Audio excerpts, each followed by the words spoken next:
10절에서 14절입니다. 오바댜 10절에서 14절 말씀까지.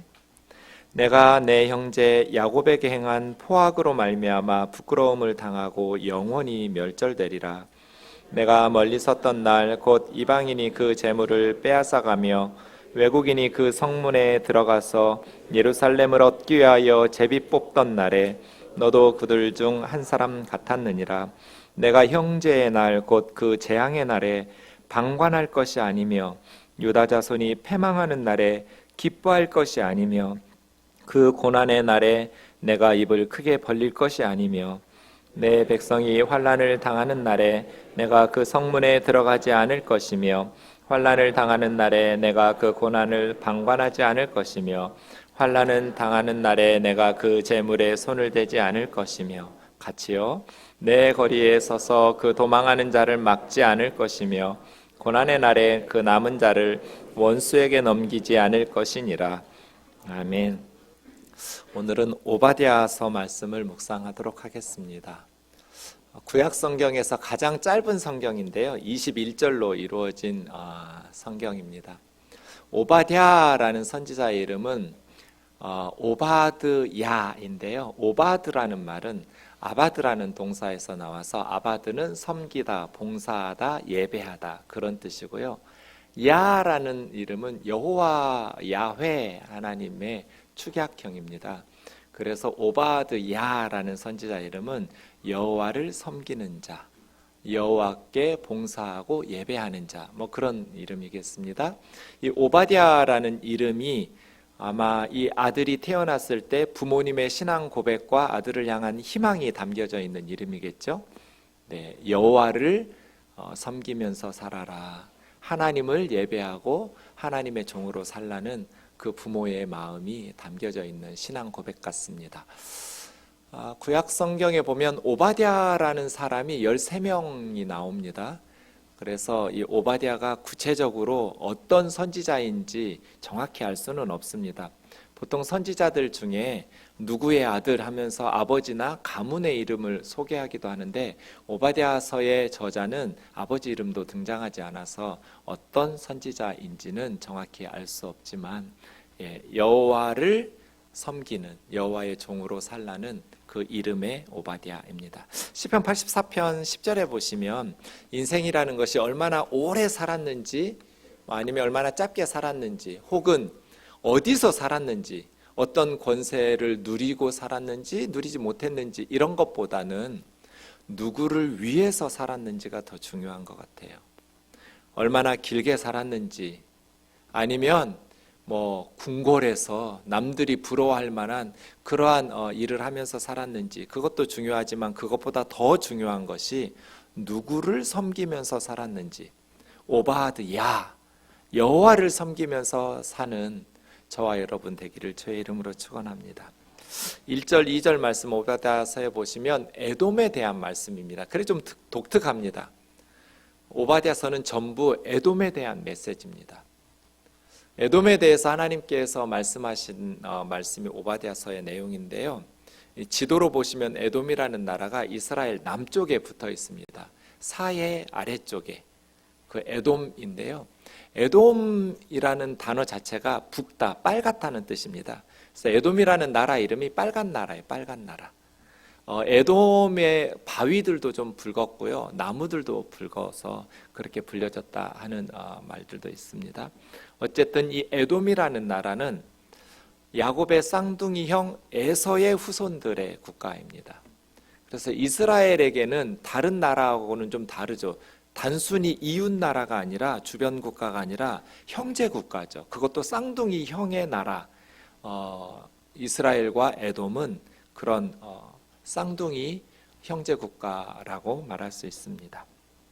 다시 1절 보시면 그 에돔이라는 나라에 대해서 하나님이 말씀하시는데 하나님이 사자들을 여러 나라에 보내어서 군대들을 모으고 계셔요. 1절에 보니까. 그래서 왜 군대들을 일으켜 세우시냐면 마치 하나님께서 연합군 사령관 같으세요. 여러 나라의 군사를 모집해서 에돔이라는 나라를 쳐서 싸우자는 거예요. 하나님께서 여러 군대를 불러일으켜 에돔과 싸우면 어떻게 되겠어요? 2절처럼 되겠죠. 에돔이라는 나라는 매우 작아질 것이고 열방 가운데 크게 멸시를 받고 그렇게 멸절하겠죠. 왜 하나님께서 에돔이라는 나라와 싸우시려 하시는가? 왜 하나님께서 에돔을 크게 멸시받도록 멸망시키려고 하시는지 오늘 말씀에 보면 그 에돔의 죄가 나옵니다. 10절 말씀 보시면 에돔이 형제 국가인 이스라엘 백성들 야곱에게 행한 포악 때문이라고 말씀하시는데, 이 포악이라는 단어는 하마스라는 폭력의 폭력. 에돔이 다른 나라도 아니고 형제 국가인 야곱에게, 이스라엘에게 행하였던 폭력 때문에 너희는 부끄러움을 당하고 영원히 멸망할 것이라고. 그러니까 에돔을 하나님께서 싸워서 영원히 멸절시키겠다고 말씀하시는 이유가 폭력 때문이에요. 야곱에게 행하였던 포악. 다른 나라는 몰라도 너희들은 그러면 안 되지, 형제 국가인데 라고 말하는 에돔의 죄악에 대해서 하나님께서 말씀을 주시는데요, 네 가지입니다. 오늘 본문 보면 첫 번째는 주전 586년에 바벨론에 의해서 예루살렘이 멸망할 때, 그게 역사적 배경이에요. 에돔 사람들이 형제 국가가 불타고 멸망하고 있는데도 방관했어요. 그러더니 에돔 사람들이 나중에는 이스라엘이 불타고 멸망하는 것을 그냥 멀리서 방관할 뿐 아니라 너무나 기뻐했어요. 너무나 좋은 거예요. 기분 좋았어요. 예루살렘이 불타고 멸망하는데. 그러더니 이제는 예루살렘 성읍으로 들어가서 약탈했어요. 그리고 내거리에 서서 막아서 도망가고 바벨론 군인들을 피해서 살겠다고 달아나는 사람을 붙잡아서 원수들에게, 바벨론 군대에게 팔아넘겼어요. 점점 못된 짓이 심해지죠. 처음에는 멀리서 방관하더니 그 다음 기뻐하고, 그 다음 들어가서 재물에 손대면서 약탈하고, 그 다음에는 사람을 잡아서 팔아넘기는, 이게 에돔의 죄예요. 이것이 형제 국가인 야곱에게 행하였던 에돔의 하마스, 포악이에요. 11절 말씀부터 보시죠. 내가 멀리 섰던 날, 이 오늘 본문에 보면 8번 날이라는 날이 나와요. 그 날들은 다 예루살렘이 멸망하는 날이에요. 너희 형제 국가가 멸망하던 날. 첫 번째 그들의 죄는 뭐였어요? 방관했다. 멀리 섰던 날. 그러니까 예루살렘이 불타고 사람들이 죽고 하면 불쌍히 여기면서 그들을 도와줄 마음이 있어야 형제 국가라고 할 수 있는데 그냥 멀리 서서 방관했어요. 마치 나하고는 상관없는 사람들인 것처럼. 그런데 성경은 뭐라고 그래요? 11절에 보면 멀리서 그냥 방관하기만 했지만 너도 그들 중 한 사람 같았다. 너희도 똑같았다. 여러분, 어떤 바벨론과 같은 강한 사람들이 예루살렘과 같은 약한 사람들을 억압하고 죽이고 폭력을 행사할 때 에돔은 그냥 멀리 서서 방관했어요. 멀리 서서 바라만 봤어요. 단지 도와주지 않았을 뿐이에요. 바벨론의 군대와 합세해서 예루살렘을 괴롭히지 않았을 때부터 하나님은 너도 그놈들하고 똑같았다고 말해요. 강도짓 안 했어요. 강도가 예루살렘에서 여리고로 내려가는 사람을 다 재물을 빼앗고 쳐서 죽도록 두드러 팼어요. 제사장이 그 강도 만난 사람을 봤어요. 그리고 피하여 지나갔어요. 레위인이 지나가다가 강도 만나서 죽어가는 사람을 보았어요.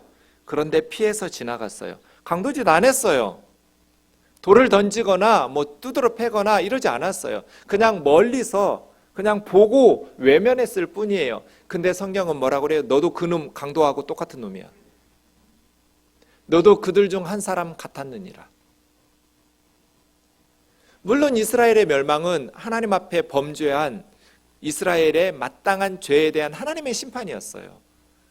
바벨론의 군대는 하나님의 심판의 도구였을 뿐 이스라엘이 하나님 앞에 범죄해서 하나님의 심판을 받고 있는 와중이에요. 그럼에도 불구하고 예루살렘이 불타고 많은 사람이 죽고 그런 비참한 일을 겪었는데도 불구하고 누군가가 그렇게 고통 속에서 죽어가고 있는데 외면하면서 저 멀리서 바라만 보는 것, 똑같은 놈이라는 거예요. 저의 10대가 정말 힘들었거든요. 한 가지 사건 때문에. 초등학교 4학년 때 우리 시골 학교에 한 학년에 3반씩 있었어요. 제가 4학년 3반이었는데 우리 반이 맨날 꼴찌하는 거예요. 반 성적이 1반, 2반에 비해서. 선생님한테 맨날 혼났어요. 어느 날 또 시험을 봤는데 우리 반이 또 꼴찌했어요. 선생님 정말 화가 났나 봐요. 갑자기 교실로 들어오시더니 짝들끼리 따귀를 때리라고 그랬어요. 4학년 애들한테. 그때 남녀가 짝이었어요. 제 짝꿍은 최미성이었어요. 친구를 때려야 돼요. 그것도 따귀를. 근데 울 때까지 때리는 거예요. 서로. 울면 뒤로 가서 이제 때리지 않고 밖으로 뒤쪽으로 나가서 서 있으면 돼요. 그래서 제가 눈치했죠. 미성이한테 울어. 그래서 우는 척하고 뒤로 가서 섰어요. 다른 친구들도 그랬을 거예요. 선생님 무서우니까. 다 끝났어요. 다 뒤로 나와서 이제 자기 자리로 들어가 앉았어요. 그런데 갑자기 선생님이 정준경 나와, 저를 앞으로 부르고 우리 반에서 제일 키 큰 여학생 2명을 불렀어요. 3명을 앞으로 불러놓고 이제 1대2로 따귀 때리기를 하는 거예요. 근데 그 친구들 이름은 기억이 안 나요. 무슨 죄가 있겠어요? 선생님 막 조롱하면서 안 우네? 안 울어? 하면서 약 올리는 거예요. 저는 지금도 왜 내가 앞으로 나갔는지 모르겠어요. 내가 언제나 우리 반 1등이었는데 내가 반 성적을 재수 없겠지만 사실이에요. 내가 반 성적을 깎아먹지 않았는데 몰라요, 이유는. 근데 제가 너무나 괴로웠던 것은 선생님이 아니에요. 나를 때린 친구 여자친구도 아니에요. 자리에 앉아서 웃었던 내 친구들이에요. 나 때리지 않았어요. 그냥 선생님이 저를 조롱하니까 그냥 따라 웃은 거예요. 근데 저는 죽고 싶었어요. 선생님의 모습보다도 내가 믿었던 친구들의 웃음의 그 표정들이 지금도 잊혀지지가 않아요. 40년이 지났는데 너도 그들 중 한 사람 같았도다. 에돔이 예루살렘을 불지른 거 아니에요. 에돔이 이스라엘을 무너뜨린 거 아니에요. 바벨론이 그랬어요. 그런데 그냥 멀리 서서 방관했을 뿐이에요. 너 그랬으면 안 됐어.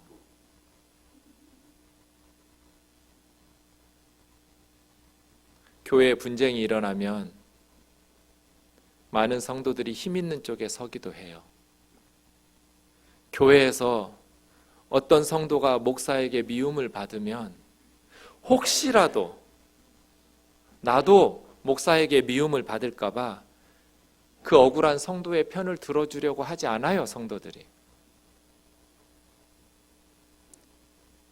어떤 권사님이 밭이 있었고 땅이 있었는데 바로 옆에 교회하고 붙어있는 땅이었어요.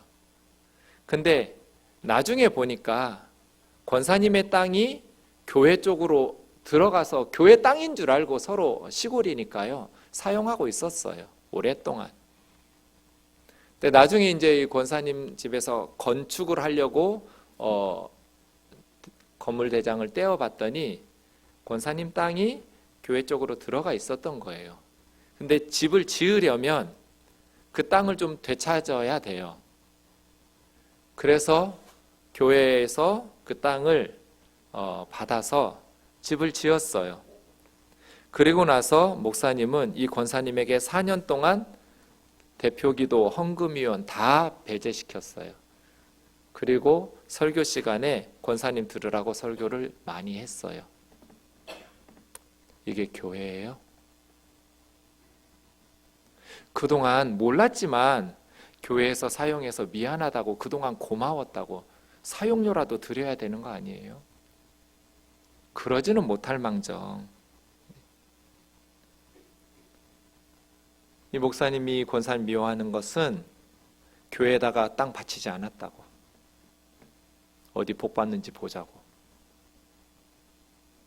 그런데 이 권사님이 아픈 것은 어떤 교우들도 자기를 위해서 같이 울어주지 않았어요. 권사님은 새벽 예배마다 가서 울었는데 신앙생활에 이렇게 지옥과 같은 신앙생활을 평생 동안 해본 적이 없어요. 교회가 최고였고 신앙생활하는 게 삶의 낙이었는데 갑자기 땅 때문에 목사님의 미움을 받기 시작하고, 어떤 장로님도 어떤 권사님도 목사님에게 가서 말하는 사람이 없어요. 회의 시간에 말하는 사람이 없어요. 목사님 그렇다고 해서 권사님 기도를 안 시키면 되냐고, 그렇게 미워하면 되냐고, 이게 교회가 이러면 안 된다고 말하는 사람이 아무도 없었어요. 4년 동안. 그게 너무 아픈 거예요. 우리 그렇게 안 살아요? 회사에서 어떤 힘 있는 높은 사람이 부당하게 어떤 사람을, 부하 직원을 미워할 때 그 부하 직원의 편에 서면 같이 높은 사람의 미움을 받고 자기도 괴롭힘을 당할까 봐 용기 내지 못하는, 그래서 멀리 서서 그냥 방관하기만 하는 그런 삶을 우리는 살고 있지 않나요? 이게 에돔의 죄예요. 그런데 죄라는 게 참 점점 자라나요. 처음에 에돔은 방관하기만 했어요. 멀리 서서. 물론 하나님은 그것도 너도 똑같은 놈이야 라고 말씀하셨는데 그 다음 12절 하반절 보시면 그들이 기뻐했어요. 왜 기뻐했냐면 늘 쌍둥이 형 나라인데도 이스라엘한테 밀렸거든요.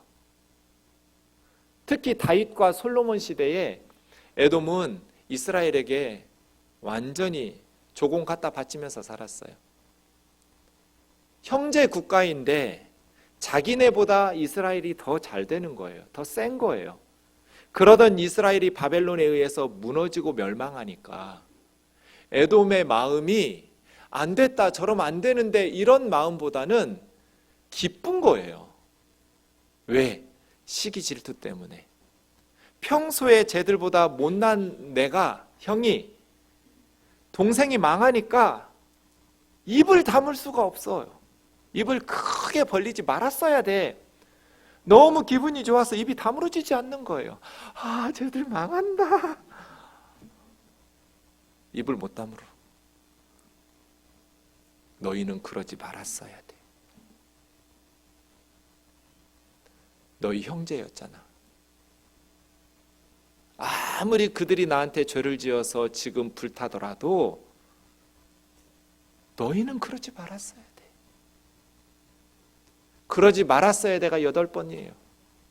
그러지 말았어야 돼. 그러지 말았어야 돼. 하나님이 8번이나 반복해서 너희 그러지 말았어야 돼. 어떤 사람이 고통을 받을 때, 죄악 속에서 재앙을 받을 때 기뻐하지 말았어야 돼요. 하나님 편 든답시고 우상 숭배하니까 하나님의 심판은 정당합니다. 이러지 말았어야 돼요. 하나님 왜 그러셨어요? 하나님 저렇게 멸망시키시면 안 되잖아요. 아파했어야 돼요. 아브라함처럼.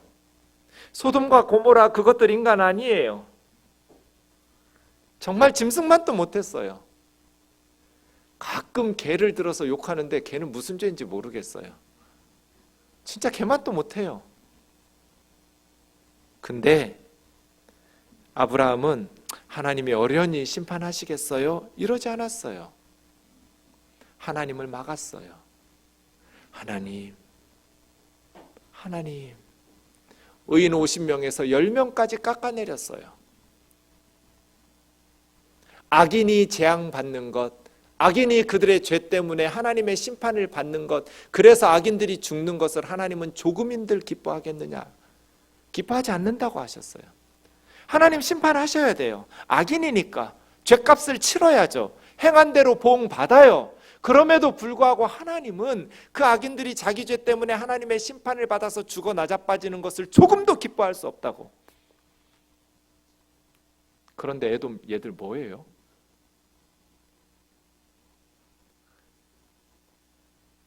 상대방의 불행은 나의 기쁨이 행복이에요. 너희 그러지 말았어야 돼.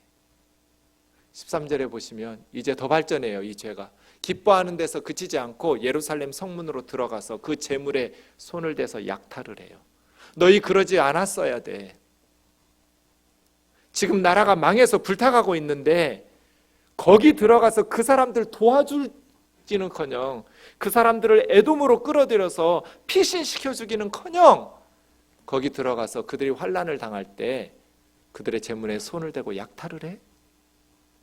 너희 그러지 말았어야 돼. 이웃 교회가 어려움을 당하고 분쟁이 있으면 같이 눈물을 흘리고 기도하고 안타까워해야지. 그 교회 성도들이 우리 교회로 와서 우리 교회 커지니까 기뻐요?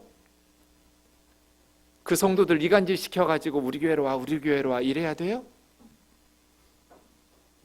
너희 그러지 말았어야 돼. 너희 그러지 말았어야 돼. 네 번째는 죄악이에요. 이 죄악이 더 자라나요. 내거리에 서서 에돔 사람들이 내거리에 서서 바벨론 사람들을 피해서 도망가는 목숨만이라도 건지려고 달아나고 있는 유다 사람들을 붙잡아가지고 원수들에게 넘기지 말았어야 돼. 이게 에돔의 죄예요. 에돔은 왜 이랬을까요? 왜 에돔은 이런 죄를 지었을까요? 어떻게 이렇게 살았을까요? 3절 말씀에 보면 너희 마음의 교만이 너를 속였도다 그랬어요. 너의 마음의 교만이 너를 속였다. 스스로 속았어요. 왜 이 사람들이 교만했냐면 두 가지 이유가 있었어요. 첫째는 바위 틈에 거주하며 높은 곳에서 사는 자요. 에돔이라는 나라는 높은 바위에 아주 자연적인 천연의 요새 지역이에요. 그리고 거기는 바위 틈이라고 말한 것처럼 바위와 바위 사이에 협곡을 지나가야 돼요. 그래서 아무리 군대가 많이 쳐들어와도 에돔 정복하기가 어려워요. 그 협곡으로 지나가야 되니까 소수의 군대만으로도 자기를 침략하는 군대를 무찌를 수 있는 아주 천연의 요새가 에돔이에요. 그런 지리적인 위치 때문에 에돔 사람들의 마음이 교만해졌어요. 누가 능히 나를 땅에 끌어내리랴? 우리는 안 망해. 이 사람들이 몰랐던 게 뭐예요? 4절이에요. 네가 독수리처럼 높이 올라가고 별들 사이에 집 짓고 살아도 내가 하나님께서 너희를 땅으로 내치를 끌어내릴 거야. 에돔이 왜 이렇게 교만하고 왜 이렇게 악해졌는가? 왜 지들 맘대로 살았는가? 교만했기 때문에. 하나님이 주신 그 복을 교만하게 남을 약탈하는 것으로 그렇게 삼아서 살았어요. 결국 하나님께서 주신 것을 그 남들 다른 나라가 누리지 못하는 축복을 자기들을 멸망시키는 데 사용돼 버린 거예요. 교만해져서. 이 사람들이 교만한 이유가 7절 하나 더 있어요. 너와 약조한 모든 자들, 바벨론과 주변 연합국에게 동맹을 맺어서 이스라엘 약탈하기 시작해요. 사실은 이스라엘과 이 에돔이 서로 약조를 맺으면서 바벨론의 압제로부터 벗어나려고 세력을 구축했었어요. 그런데 배신했어요. 에돔이. 유다와 예루살렘 주변 나라 사람들과 우리 바벨론과 맞서서 싸우자라고 했었는데 가만 보니까 힘이 없어, 약해. 바벨론의 연합군이 쳐들어와. 그러니까 유다와 예루살렘을 배반하고 바벨론 편에 선 거예요. 이제 바벨론 편에 섰는데 과거에 자기들이 바벨론에게 맞서려고 했던 계획들이 있으니 누구보다도 더 열심히 붙잡아서 예루살렘 사람들 바벨론 군사에게 넘기는, 열심히 동조해야 됐는지도 모르겠어요. 그들이 가지고 있었던 자연적인 지리적인 조건, 하나님이 주셨던 천연의 요새, 그리고 강대국이 우리의 동맹국이라는 약조했던 강대국들의 힘을 의지하고 그들의 마음이 교만해졌어요.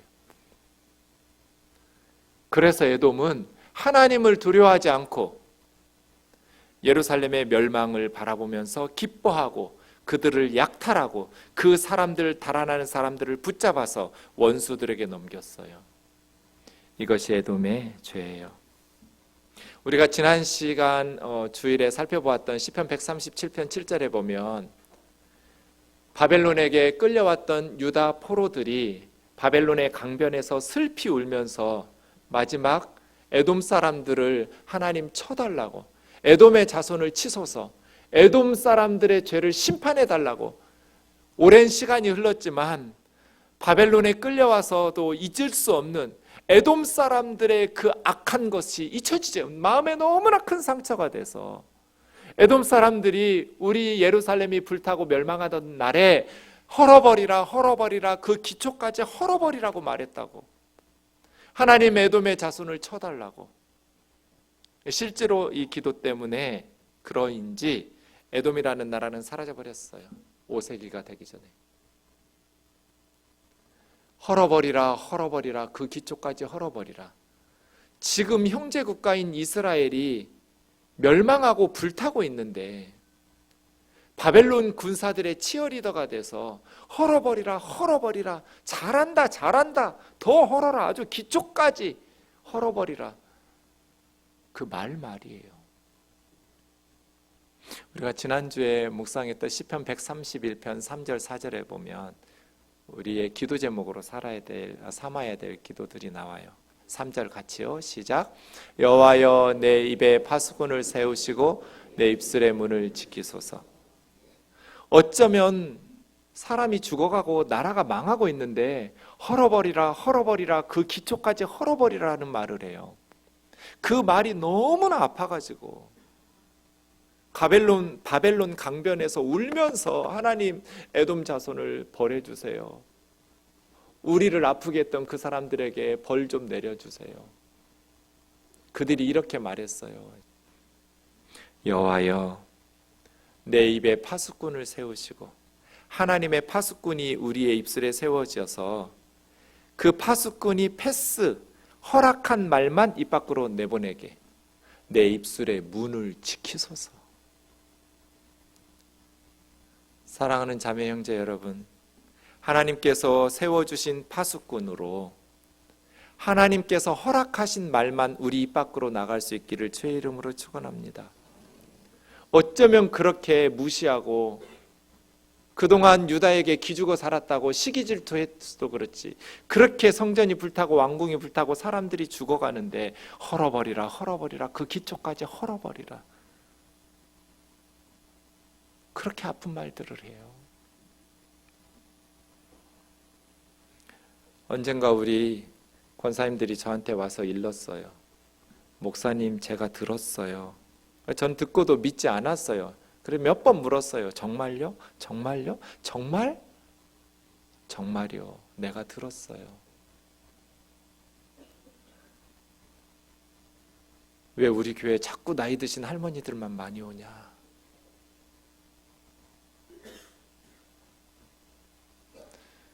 이게 지금 말이에요, 소예요?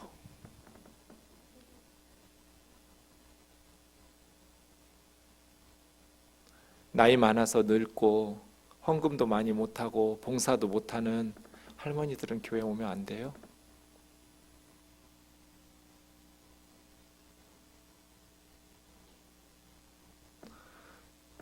제가 몇 번을 물었어요. 정말 정말 그런 말 하는 사람이 있냐고. 그 사람은 그리스도인이 아니라고. 그건 사탄의 말이라고. 하나님의 사람, 성령의 사람은 절대로 그런 말을 할 수가 없다고.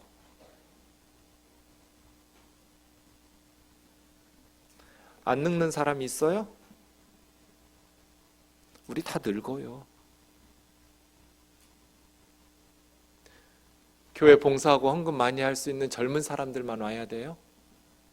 예수님은 가치 있는 사람들만 위해서 십자가에 죽으셨어요? 아무짝에 쓸모없는 죄인들인 우리 위해서 죽으셨잖아요.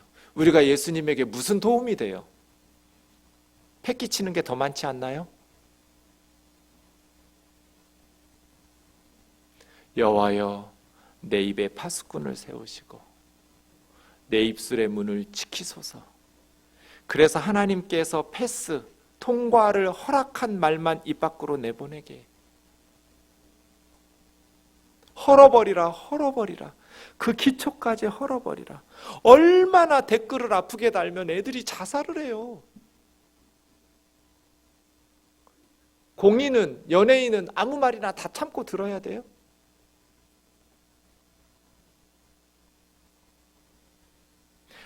아무리 죽을 죄를 지어서 하나님의 징계받고 망해가고 있어도 너희 그러면 안 됐어. 에돔 너희들이 그러면 안 됐어.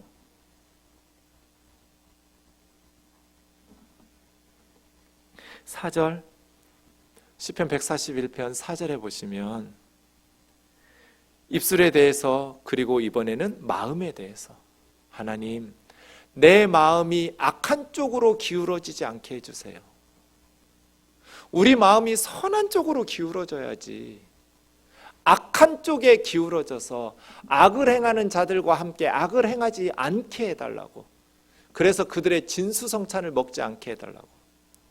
진수성찬을 베풀 수 있는 사람들이에요. 악을 행하는 사람들은 직장에 가면 높은 사람들이고 어디서든지 높은 사람들, 진수성찬을 베푸는 사람들인데, 그들이 악을 행할 때 하나님 내 마음이 악한 쪽으로 기울어져서 죄악을 행하는 사람들과 함께 악을 행하지 않게 해주세요.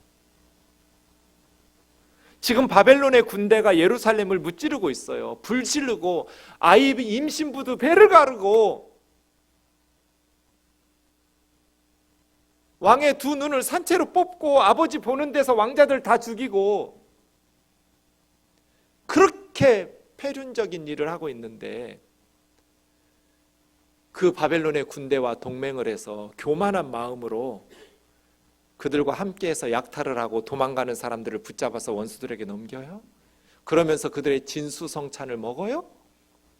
너희 그러지 말았어야 됐어. 에돔 너희들 그러지 말았어야 됐어.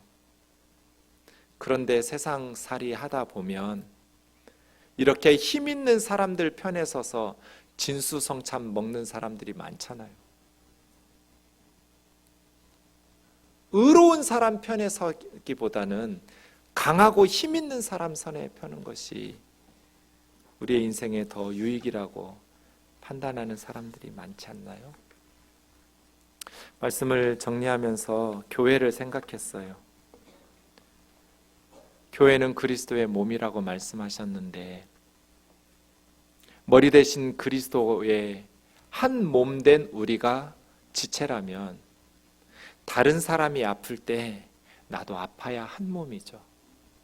다른 사람이 기쁠 때 나도 기뻐야 한 몸이잖아요.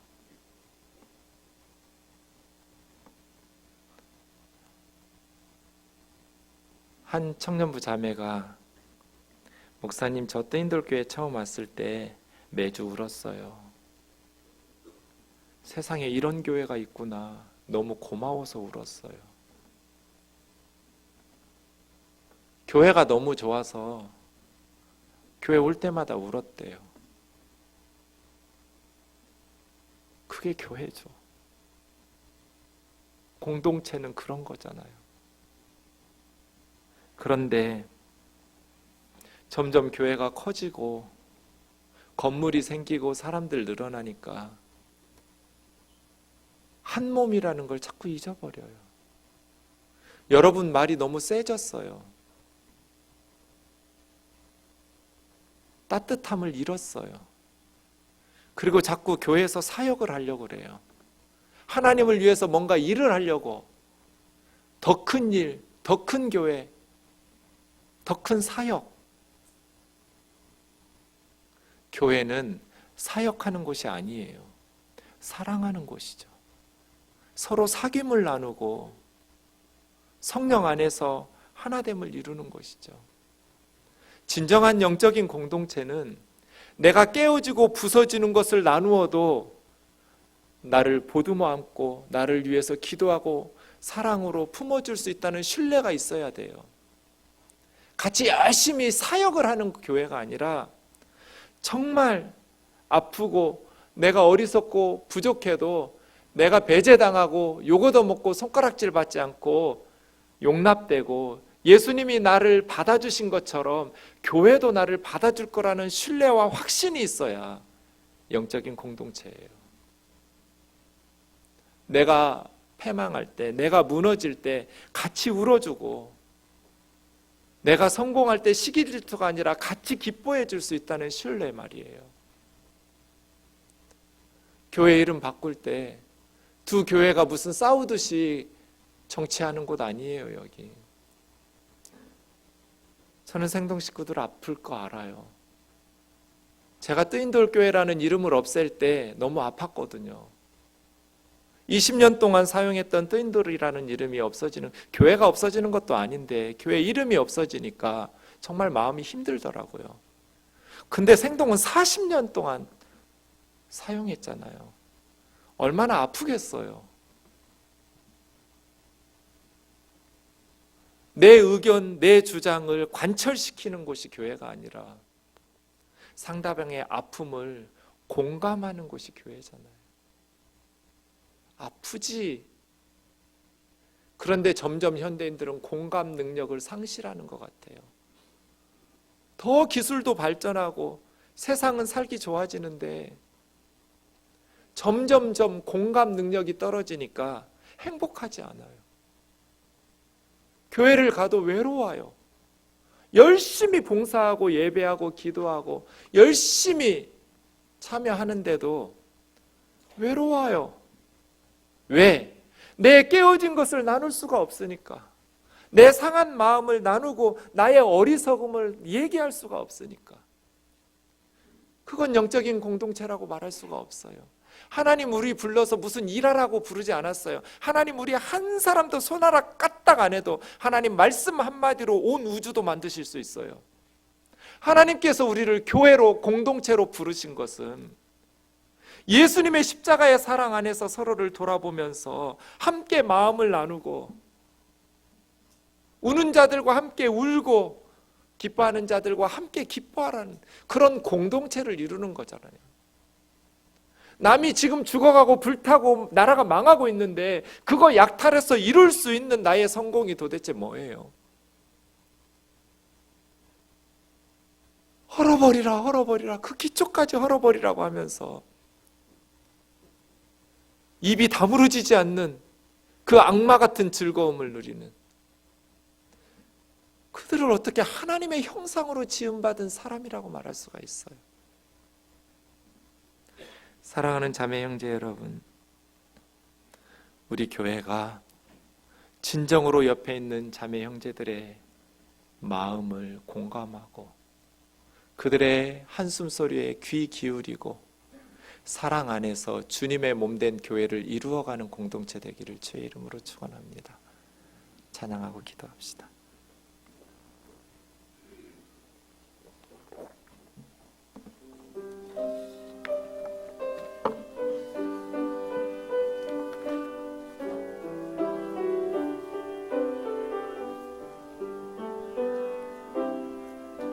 예수님의 눈으로 그들을 보게 하소서. 예수님의 손으로 그들을 섬기도록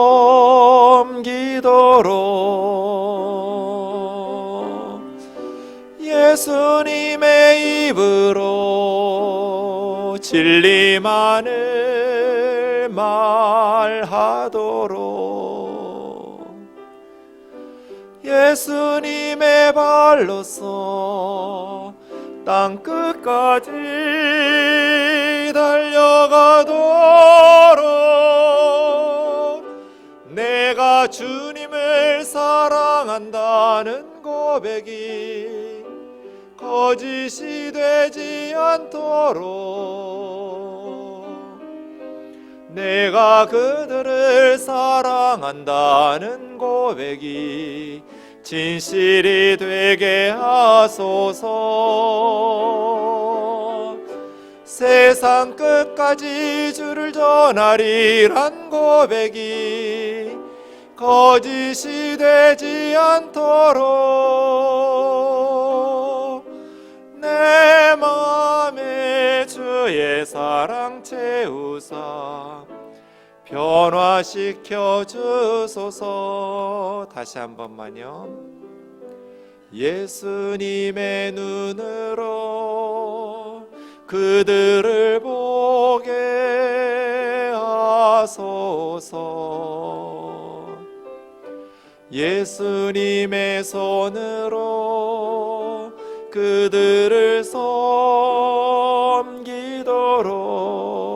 섬기도록 예수님의 입으로 진리만을 말하도록 예수님의 발로서 땅 끝까지 달려가도록 내가 주님을 사랑한다는 고백이 거짓이 되지 않도록 내가 그들을 사랑한다는 고백이 진실이 되게 하소서. 세상 끝까지 주 전하리란 고백이 거짓이 되지 않도록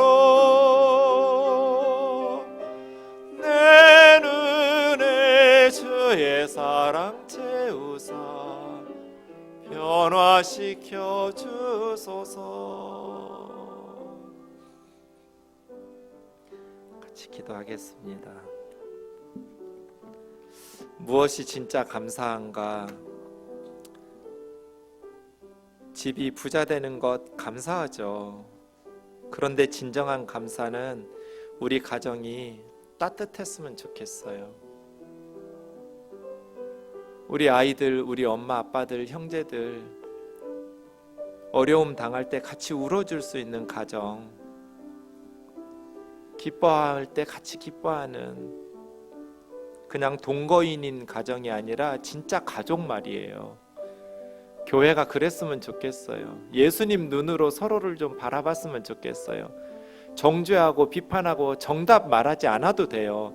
기도 안 해서 그래, 주일 빠져서 그래, 그런 말 안 해도 돼요. 그냥 같이 울어주면 돼요. 나이 들고 몸 아픈 것도 늙는 것도 서러운데 나이 든 사람들 왜 교회 오냐고.